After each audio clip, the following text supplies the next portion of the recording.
When people think of moving to Europe, the image that often comes to mind is one of excitement, opportunity, and a higher standard of living.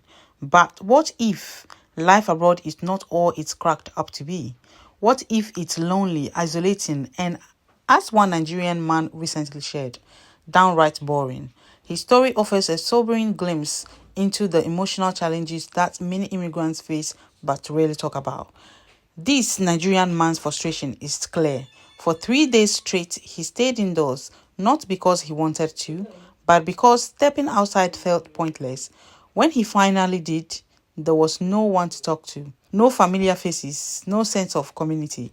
It's a stark contrast to life back in Nigeria, where impromptu conversations and bustling social interactions are a part of everyday life. So let's listen to him, and then we'll come back at the end and to make our own comments. But before that, if you're a returning viewer here, thank you so much and welcome back. If today's your first time, don't forget to subscribe and hit the notification bell so when I upload any video, you'll be the first to be notified. Thank you so much for joining, and let's get into the video.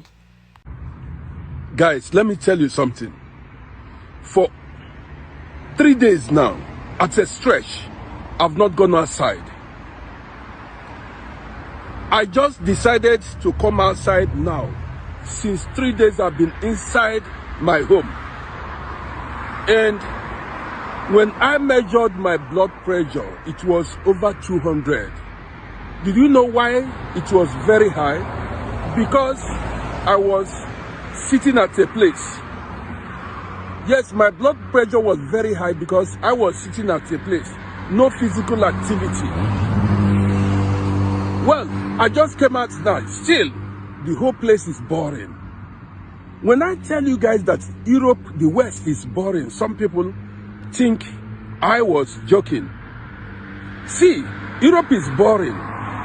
As I came out now, nobody to talk to, no place, nobody to even play with. I'm just walking on my own. I'm still a bit young. What will happen when I get much older, like when I get to 70 years? What am I going to be doing? Loitering about. You know how we live here. Even in your building, your neighbors don't greet you. They don't talk to you. That is, when you go back now, if I enter my building now, even nobody greets me. That is the reality. Nobody will say hello to you. Just you take your key, you take your key from your pocket. I mean, open your door and go inside. Just like prison life.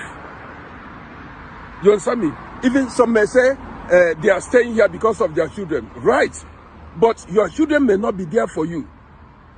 These children born in abroad, to be honest, they want to live their life. Yes. And you cannot even be following your children up and down because you give birth to them. They are going to live their life. You will be lucky if they remember you. That is, if they come visiting, safe.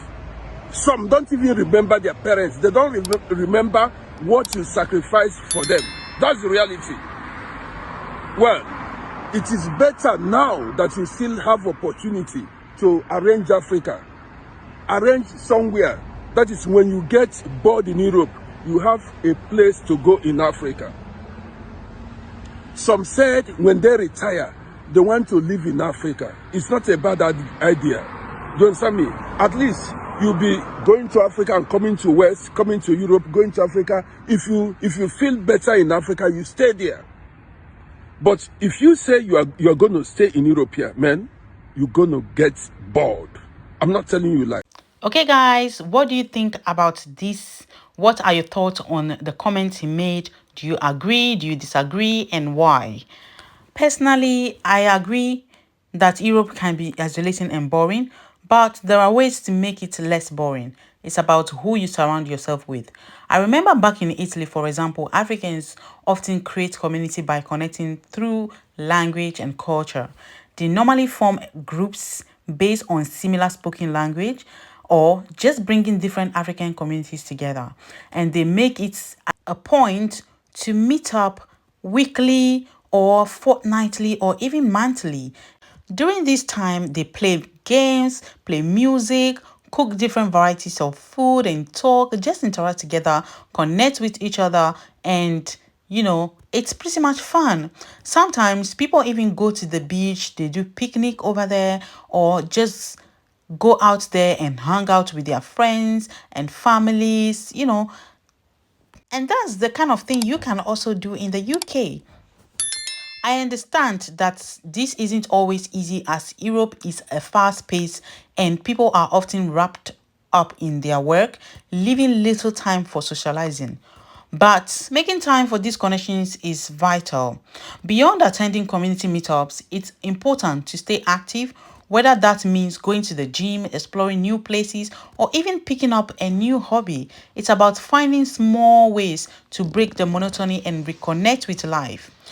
Okay, so the next point that he made was about children going their own way and not even visiting their families or parents. And this is a common fear among African parents living abroad, especially when raising children in Western cultures that emphasizing its independence or their independence. Okay.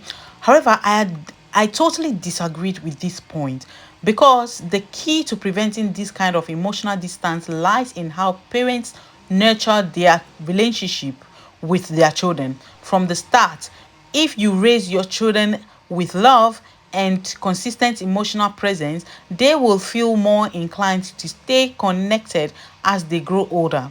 On the other hand, if children feel like they are being treated as assets, the gateway to your own success, or they miss your emotional presence, you're not there for them, you are not nurturing them the way you should, they will obviously want to distance themselves when they are growing older. Okay, so building a strong bond with children is about making time for them, being there for their milestones, and allowing them to feel that you are a safe place to turn to. The earlier this foundation is built, the stronger the relationship will be in the long run.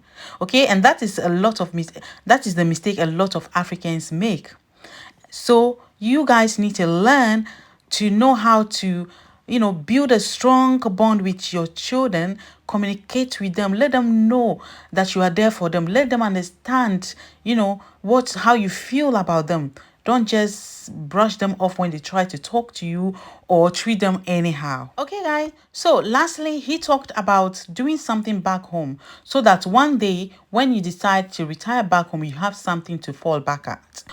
Okay, I totally agree with this. Many Africans living abroad, as they grow older, they dream of returning home to spend their later years in a place that they feel familiar with. And he mentioned that it's wise to invest in something back home, whether it's a business, property, or other ventures that provide a sense of security.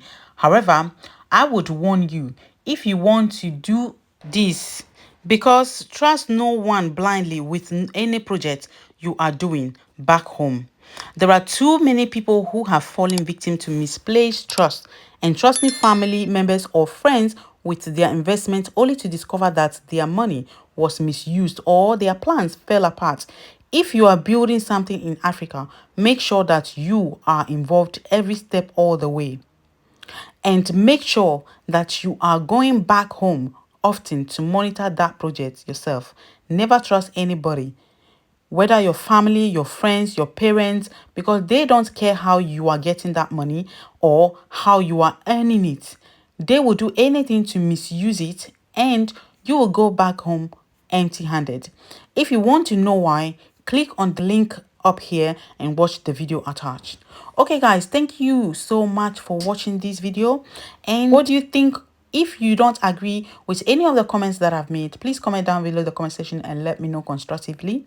So it's your girl Susu here on Explore with Sue. Don't forget to subscribe and hit that notification bell. Don't forget to share this video and see you in the next video. Bye bye for now.